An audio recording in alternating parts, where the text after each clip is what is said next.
Late summer work has a certain rhythm when you're doing it alone. I was 42, contracted to assess municipal broadband infrastructure in underfunded towns. Mostly a mix of field testing and paperwork that never looks urgent until someone's streaming stops. This place was small, tidy, laid out in a clean grid surrounded by open fields that went flat to the horizon. I rented a short-term furnished house near the center on Cedar Lane, where every mailbox was painted the same matte black, like the street had agreed on a single finish and never revisited it. Evenings were predictable: signal maps, interference notes, a simple dinner, then quiet. If you want more realistic accounts like this, subscribe for the next one. At dusk the light did something specific here. Warm sun sat low and flattened shadows across identical rooftops, making the town look even more evenly arranged than it probably was. I'd been hired to document why service complaints persisted despite recent upgrades. New lines on paper, inconsistent performance in reality. The job was practical.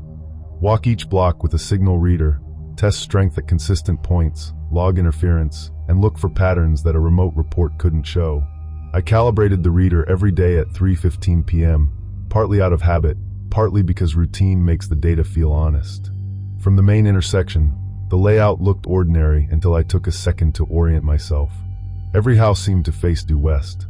Not just most of them, all of them, as far as I could see down the straight streets.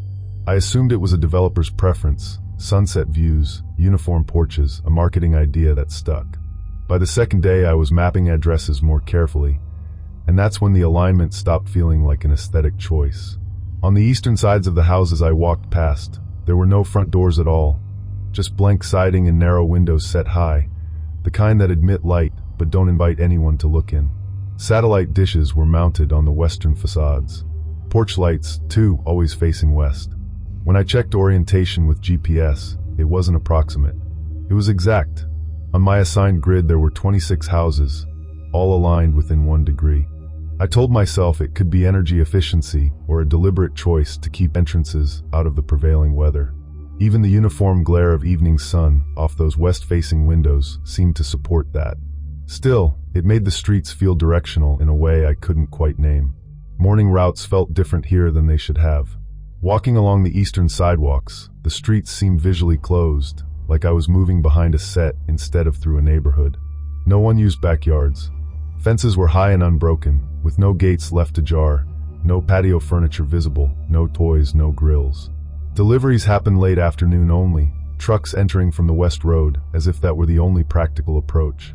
Around sunset, residents sat on porches and steps with the relaxed posture of people cooling off after work, but they all faced outward the same way, watching the same direction without looking at one another. If you enjoy slow burn, realistic horror, leave a like. My signal data also developed a quiet repeat. Each evening there was a minor interference spike at dusk, block-wide, small enough to ignore as temperature-related, except it hit at exactly 7:42 p.m. 3 nights in a row. Insects hummed louder as the sun lowered, and the town's stillness thickened around that time as if it were scheduled. One evening I stood on the eastern sidewalk as the light softened and felt exposed, not in a dramatic way, but like I was standing somewhere that wasn't meant for standing.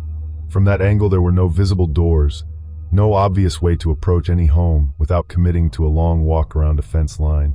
Everything that mattered, entries, lights, addresses, presented itself westward. The town, in practice, had turned its back on one direction entirely. The thought I had was quiet and irrational. Orientation can be defensive. Right before sunset, the wind dropped. The air went flatter, the way it does when weather is about to change. I looked down the line of houses and noticed the eastern drainage ditch running parallel to all the rear walls, a long shallow cut that separated behind from outside, with the efficiency of a boundary no one discussed. That night I decided to test signal strength from the eastern perimeter after dark. It wasn't heroic, it was what I'd been hired to do, and I wanted a reading that matched the timing of the interference spikes. I walked out to the drainage ditch and stood where the ground dipped, where the grass was thinner and the soil held the day's heat longer. Behind the houses, narrow rear windows leaked faint light, thin strips, too synchronized to ignore once I saw them. Not one bright rectangle, not one room lit different. Just the same restrained glow, repeated. At exactly 7:42 p.m., every porch light on the west side switched on at once.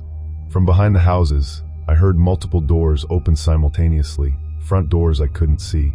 Footsteps gathered on the opposite sidewalks, low and collective, like a group moving without urgency but with a shared plan. My signal reader spiked sharply, then dropped to 0. The screen settled on 0 megabits per second, as if the town had simply stopped transmitting. Then the insects fell silent. A single metallic clink sounded behind me near the ditch, small, precise, like a latch or a tool touching metal. I realized, with a clarity that didn't feel like imagination, that I was the only visible figure on the wrong side of the town. I didn't run. I walked steadily toward the main road, keeping my pace even, resisting the urge to look west, because looking would make it real in a way I couldn't manage. Back at the rental, I locked both doors, even though nothing had directly happened. The house felt normal in the way rentals do, familiar objects, unfamiliar air. From the west-facing bay window, I could see a clean slice of street and the far line of roofs, all of them presenting their lit fronts toward the same horizon. I sat at the table and pulled up my data logs. The interference spike was there again across every block, perfectly aligned in time.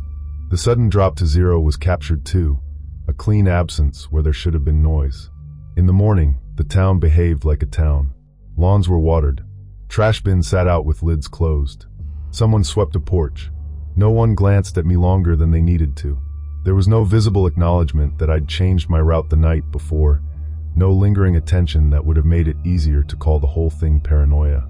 Before I left, I went to check public planning records, partly for my report, and partly because I needed something that existed on paper.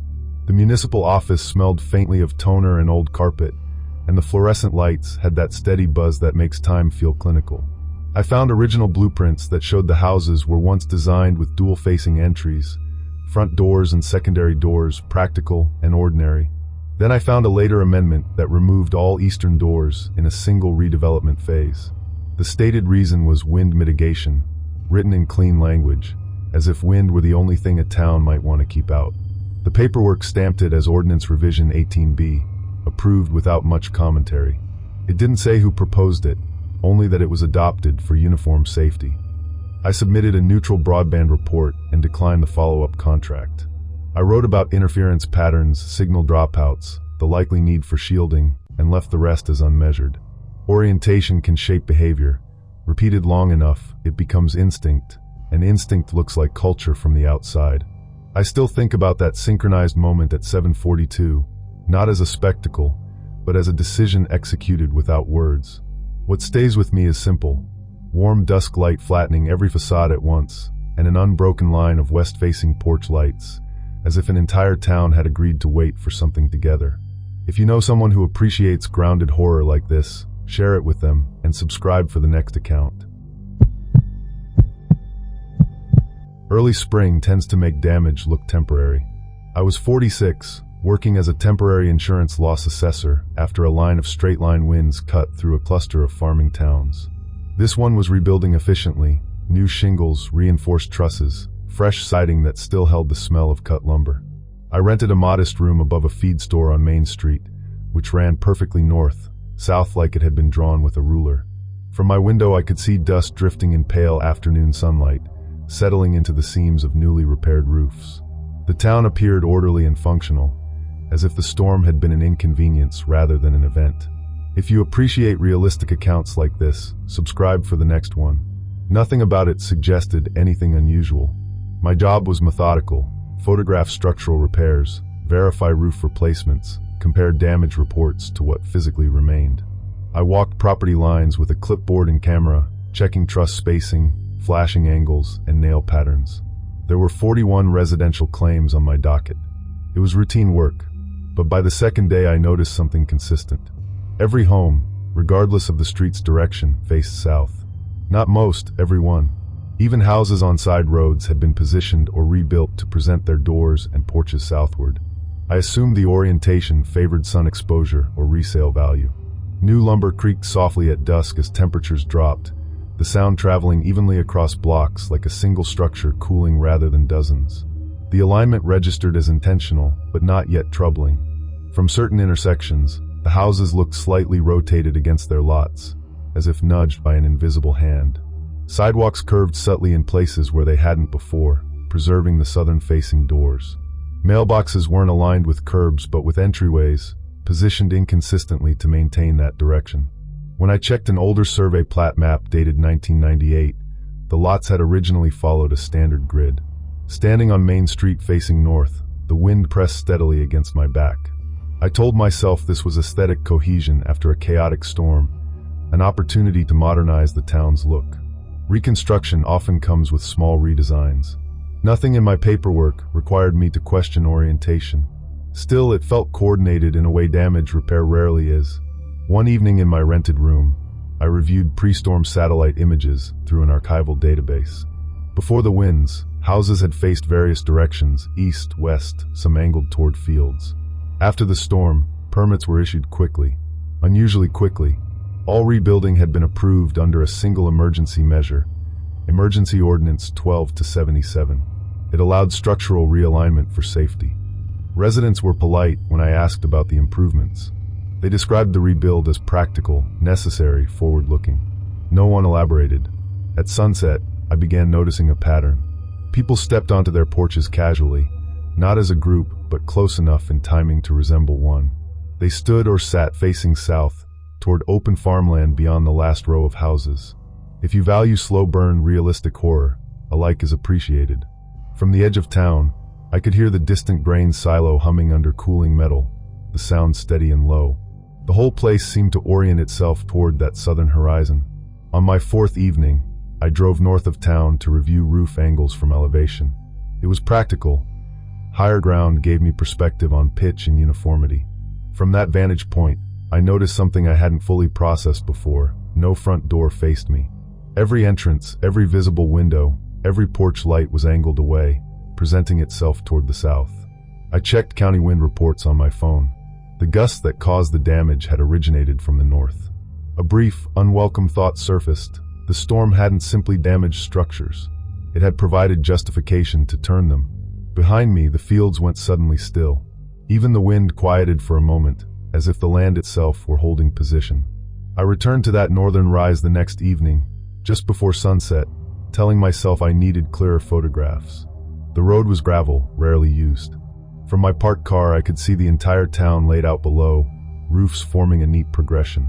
At 6:58 p.m., according to the timestamp later visible on my dash camera, porch lights activated almost simultaneously across the grid.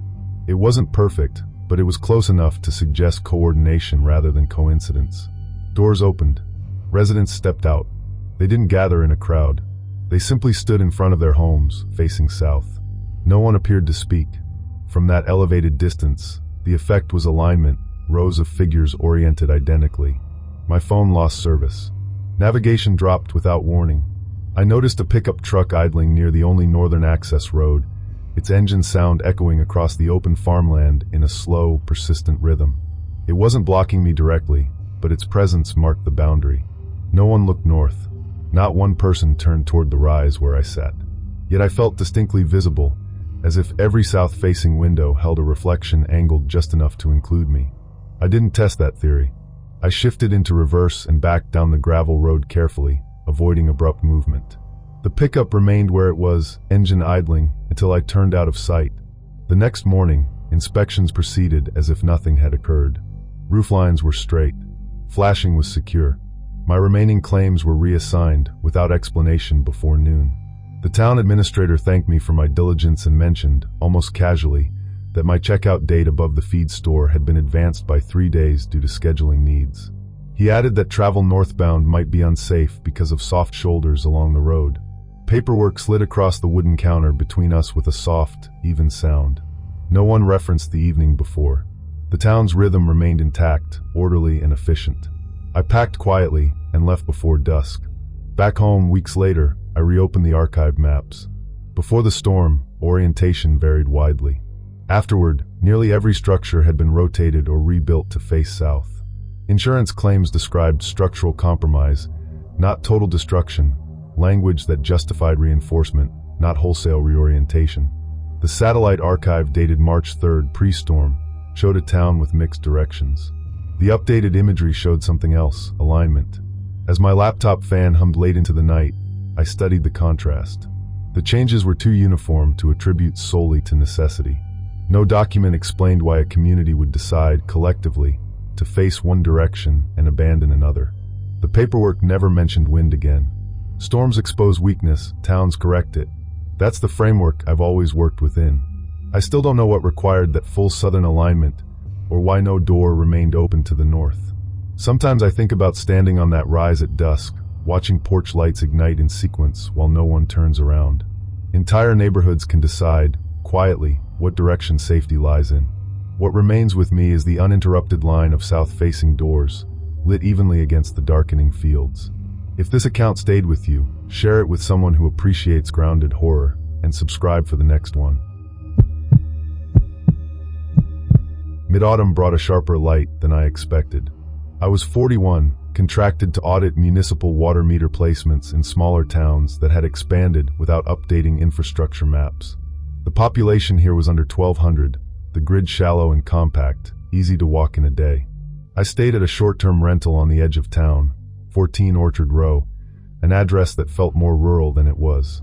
From the first morning, I noticed something structural. Every house faced east. Cold morning light struck their facades simultaneously, as if the entire town had arranged itself to greet the same horizon. If you prefer realistic accounts like this, subscribe for the next one. Nothing about the place felt abandoned or distressed. It simply felt aligned.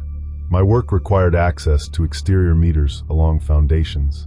In most towns, that meant navigating around side yards, back gates, occasional clutter.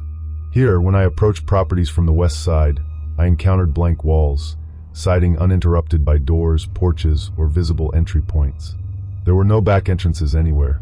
The meters were mounted low along western foundations, but every resident emerged from the east side of their home before I reached the front, as if anticipating my approach. Gravel crunched under my boots along western sidewalks during my inspection window, 8 a.m. to 4 p.m., and I found myself walking behind houses more often than in front of them.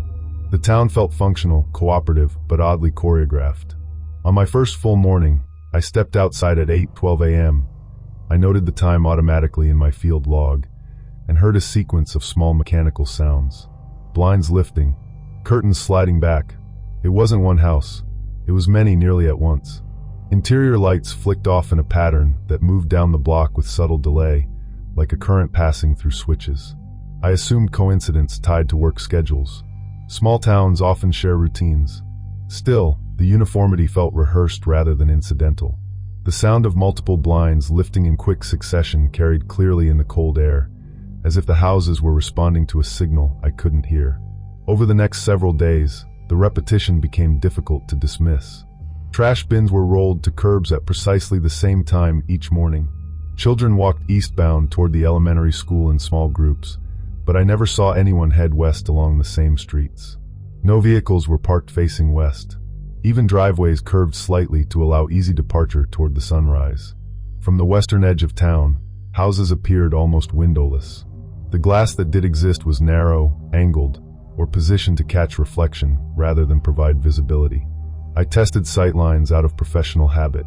Standing on western sidewalks, I could see only glare, my own silhouette faint in the pain, interior details obscured. If you appreciate slow burn, realistic horror, a like is welcome. The wind carried fallen leaves westward every afternoon, skittering against siding and foundation. The western boundary was marked by an abandoned rail line, rusted tracks stretching beyond town limits. When I stood there, I sometimes sensed movement at the edge of my vision behind the houses, though each time I turned, there was nothing distinct enough to describe. By the end of the week, the pattern clarified in my mind. The design ensured that no one stood unobserved. Every household shared the same eastern horizon. Anyone positioned west became a silhouette against open fields, visible without the ability to see in. The town boundary sign itself faced east only, offering its name to those arriving from that direction. I began limiting my routes to eastern sidewalks, not out of fear but efficiency. It was easier to work where doors existed. Still, each time I crossed near the unused rail tracks, I heard a dull metallic creak in the distance, a sound that felt less like decay and more like tension. I understood, quietly, that I was adjusting my behavior to accommodate an orientation I hadn't agreed to.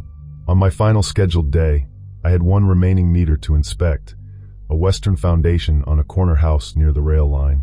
I arrived early, before sunrise, intending to finish before residents emerged.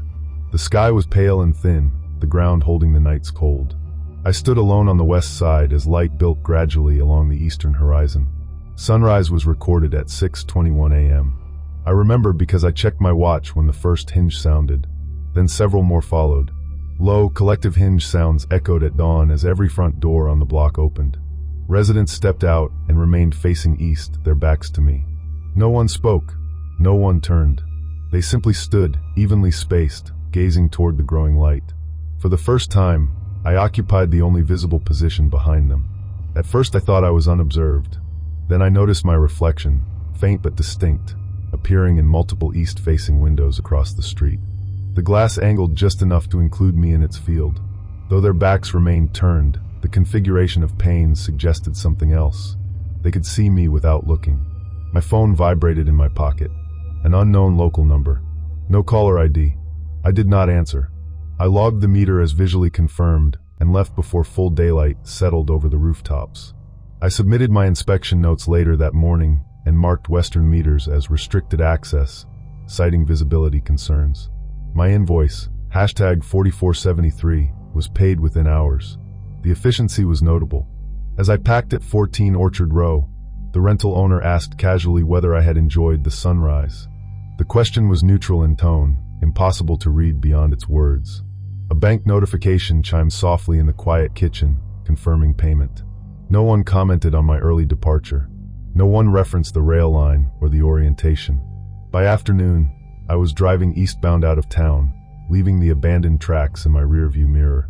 Weeks later, reviewing aerial maps, I noticed tree lines trimmed only along western edges, creating unobstructed sight lines from east-facing windows.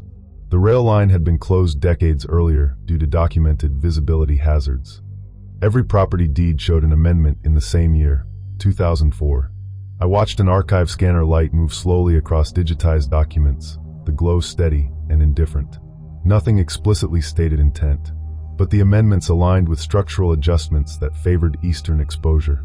No record explained why a town would choose one direction so completely.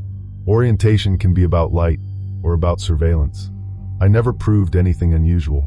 The meters functioned. The paperwork closed cleanly, yet I still think about that dawn when no one turned around, when I stood behind an entire neighborhood facing away from me. Entire towns can agree on what direction to watch. What lingers is the pale morning light striking identical eastern facades and the unbroken row of east-facing doors. If this account stays with you, share it with someone who values grounded horror and subscribe for the next one.